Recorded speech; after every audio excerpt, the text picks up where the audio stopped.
बाळाबा असं Jimmy shot आहे सर्व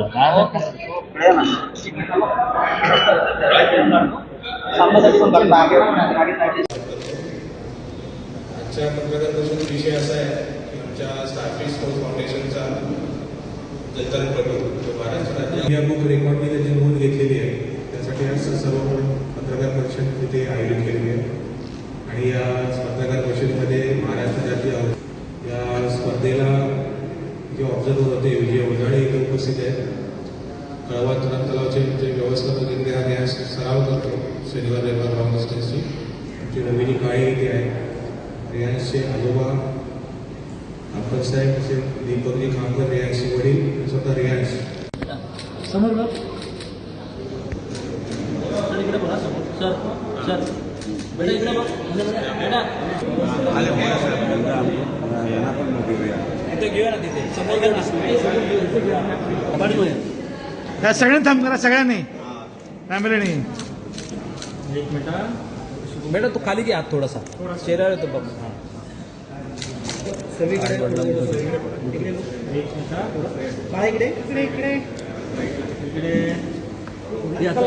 एक मिनिट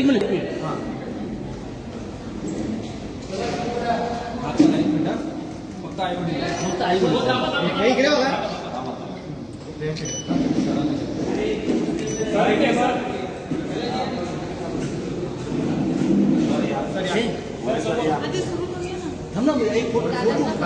सगळं मागे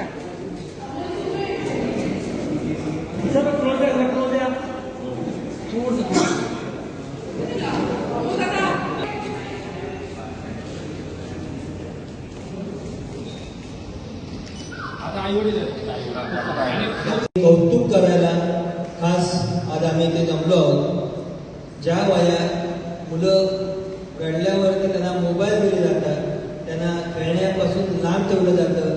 जरा काही हट्ट केला की एक 15 किलोमीटर विजयदुर्गच्या खाडीमध्ये पोहोच जातो. हे कौतुकास्पद आहे. आपण बघितलं असेल की मुलं जरा हट्ट करायला लागले की आई बाबा चिंतित होतात. इथे रियांच्या आईवडिलांचंही कौतुक करायला लागेल की त्यांनी त्याला हे करण्यासाठी प्रोत्साहन दिलं आणि त्यांनी नुसतं प्रोत्साहन दिलं नाही तर त्याच्याकडनं करून घेतलं. आजच्या पत्रकार परिषदेचा विषय असा आहे की आमच्या स्टारफिश स्पोर्ट्स फाउंडेशनचा जलतरणपटू जो महाराष्ट्र राज्य इंडिया बुक रेकॉर्डने त्याची नोंद घेतलेली आहे.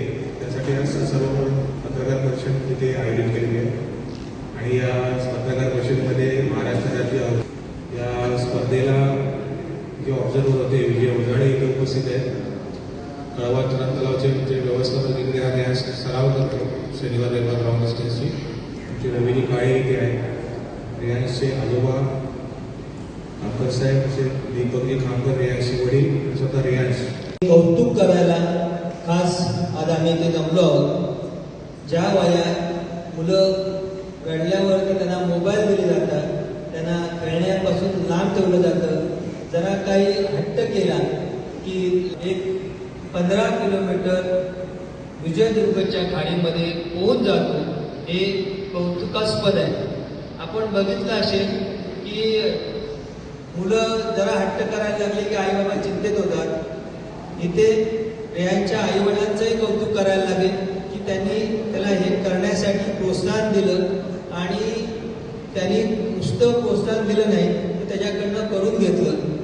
विजयदुर्गला मालपे जेटी ते वाघोटन जेटी अशी 15 किलोमीटरची स्पर्धा होती. त्या 2 स्पर्धा असतात, एक 15 किलोमीटर आणि 30 किलोमीटर. त्या आम्ही गेली 3रं वर्ष, आम्ही 2 वर्ष अगोदर पण 30 किलोमीटरची स्पर्धा झाली. यावेळी पहिल्यांदा 15 किलोमीटरची स्पर्धा झाली. 15 किलोमीटर स्पर्धेमध्ये आमच्या स्टारफिशचे जवळजवळ 10 जलतरणपटू सहभागी झाले होते. त्यात रियांश कामकर हा सगळ्यात छोटा जलतरणपटू होता आणि आम्ही पहिले 4 जणांची रिले पद्धतीने आम्ही करायचा विचार केला होता. पण तिथे गेल्यावरती त्या चौघांनी सोलो करण्याची एक आम्ही मनशा बाळगली आणि त्यांनी सगळ्यांनी सोलो पद्धतीने इव्हेंट तो सक्सेसफुली कंप्लीट केला. त्यामुळे रियांश कामकर हा वयवर्ष 6 वर्ष आणि 2 महिने सगळ्यात यंगेस्ट म्हणून त्याला इंडिया बुक ऑफ रेकॉर्डने त्याला पुरस्कार देऊन गौरवलेले आहे. ही सागरी स्पर्धा आहे. याच्यामध्ये आपल्याला करंट्स, जेलीफिश आणि बारीक सारीक मासे सगळे आपल्याला आव्हानं पेलून हे करायला लागतात. त्यासाठी आपण जेलीफिशसाठी मुलांना ग्रीस लावतो. आताच आम्ही एक सिंगापूरवरून एक प्रोडक्ट मागवले, जेलीफिशला एक प्रोटेक्शन म्हणून क्रीम आहे, ती आपण त्यांना वापरलेली आहे. त्याच्यानंतर त्यांना करंटचा अनुभव देण्यासाठी स्विमिंग पूलमध्ये पॅराशूट घालून सराव करतो. या सर्व आव्हानातून ही सागरी स्पर्धेत करंट हा विषय महत्त्वाचा आहे. तो जर व्यवस्थित पार केला आणि बोटीच्या खलाशाने आपल्याला व्यवस्थित मार्गदर्शन केलं तर या स्पर्धा तसा मुलं हे व्यवस्थितरित्या पूर्ण करू शकतात. पालकांना आव्हान करेल की रेयांशकडे आपण लक्ष ठेव. 6 वर्षाचा मुलगा ठाण्यातला आज जलतरण स्पर्धेत जातो.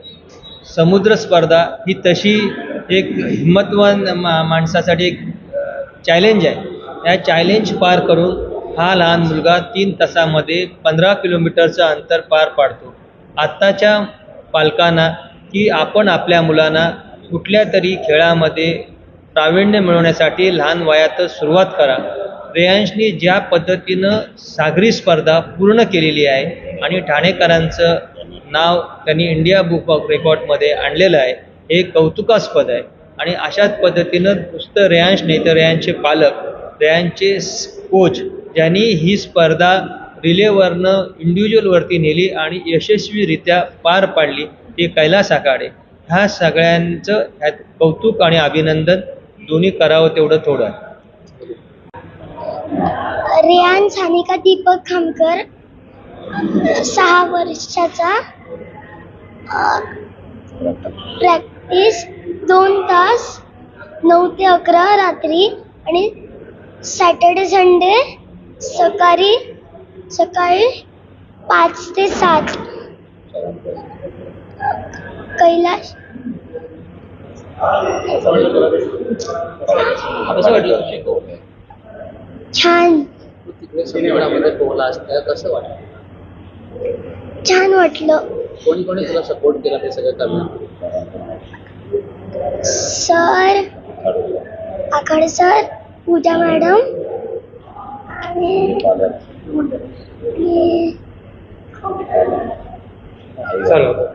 नमस्कार, मी दीपक खामकर, मी रियांशचे बाबा आहे आणि आम्ही दोघं पालक आहोत त्याचे. आम्ही स्विमिंग सुरू करताना आम्ही असा विचार केला होता की त्याच्या हेल्थ पर्पजने आम्ही स्टार्ट करू, की तो फिट राहील त्या दृष्टीने. पण कारण सध्याचं असं होतं आहे की मोबाईल घरी असलं की किंवा टी व्ही त्याच्यापासून थोडंसं परावृत्त करण्यासाठी काही वेगळी ॲक्टिव्हिटी आपण द्यावी असं आमच्या डोक्यात होतं. त्यात त्याला आम्ही सुरुवात केली आणि त्याच्यामध्ये त्याची प्रगती चांगली दिसायला लागली. पहिल्या 2-3 महिन्यामध्येच त्याची ग्रोथ एवढी चांगली झाली की जूनमध्ये ज्या स्टेट लेवलच्या स्पर्धा झाल्या त्याच्यामध्ये तो नौखा असतानासुद्धा त्याने त्याच्यामध्ये 4 मेडल्स घेतले. त्यानंतर त्यांचे जे प्रशिक्षक आहेत श्री कैलास आखाडे आणि पूजा मॅडम ह्या दोघांनी असं म्हटलं की आपण अजून त्याला पुढच्या याच्यासाठी ट्राय करूया, थोडंसं त्याची प्रॅक्टिस वाढवूया. त्यामुळे आम्ही जी 1 तासाची प्रॅक्टिस होती ती आम्ही 2 तासावर आम्ही कन्वर्ट केली. मग आणि त्याचबरोबर तो प्रत्येक सॅटर्डे संडे सकाळी 5 ते 7 आम्ही त्याला कळवा पण नेतो. त्यामुळे 4:15 वाजता उठून त्याला नेणं हे पण थोडं आधी सुरुवातीला चॅलेंजिंग होतं, पण त्याने त्याच्यात आवड निर्माण झाल्याने त्याने व्यवस्थित केलं. तसंच ऑगस्ट 2024ला थायलंडमध्ये ज्या एशियन ओपन स्कूल झाल्या, म्हणजे 14 देश आले होते तिथे, त्या याच्यामध्ये पण त्याने रिप्रेझेंट केलं आणि त्यात पण त्याने 2 ब्रॉन्झ आणि 2 सिल्वर मेडल त्याने जिंकले त्यामुळे आमचा अजून कॉन्फिडन्स झाला की हा त्याच्यामध्ये काहीतरी चांगलं करू शकेल. आणि वेळोवेळी सरांची हे होतंच की आपण त्याची प्रॅक्टिस थोडी अजून वाढवत नेऊया. त्यामुळे तुम्ही थोडंसं आहारावर लक्ष द्या आणि आपण थोडंसं खाणं, त्याची एक्सरसाइज या सगळ्याकडे लक्ष दिलं तर तो अजून चांगलं करेल. ह्या 6-7 महिन्यामध्ये आम्ही बाहेरचं खाणं म्हणजे मैद्याचं खाणं किंवा चॉकलेट हे पूर्णपणे त्यांनी बंद केलेलं आहे आणि आम्ही पूर्ण त्याचं डाएटवर लक्ष ठेवून आहोत. त्या प्रोटीन्स, कॅल्शियम हे कसं मेंटेन राहील याच्याकडे लक्ष देतो आहे.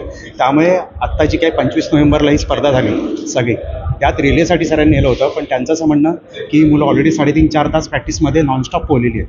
त्यामुळे ते जे काही आहे आत्ताचं अंतर ते शक्यतो ते कंप्लीट करतील. त्यामुळे तुम्ही काही काळजी करू नका आणि अगदीच काही वाटलंच मुलांना तर ते मुलं हात वर करतील, त्यावेळी आपण वर घेऊ. पण तोपर्यंत ती लोकं मॅक्झिमम पोहलेली असतील. जे काही आपण आधी 3-3 किलोमीटर असं ठरवलं होतं प्रत्येक मुलगा हे पोहेल, पण त्याच्या ह्याच्यात आम्ही ज्या 1 तास बघितला त्या पहिले 1 तासामध्ये त्यांनी 4 ते 4.5 किलोमीटर त्याने कव्हर केलेलं होतं. त्यामुळे आमचा आत्मविश्वास हे झाला की हा आता कंप्लीट करू शकेल. काही जसं सरांनी मग सांगितलं 2 ठिकाणी चॅलेंजेस होते की करंट रिव्हर्स होता, त्यामुळे परत पोहताना एका ठिकाणीच तो बराच वेळ होत होता. मग त्यावेळी आणि त्याला दम पण लागला होता. पण देवाच्या कृपेने जे काही होडी चालवणारे होते त्यांनी त्या करंटच्या बाजूने नेऊन त्याचं ग्रोथ बरोबर झाली आणि आम्ही 3 तास 10 मिनिटं आणि 6 सेकंदात त्याने ही स्पर्धा यशस्वीरित्या पूर्ण केली.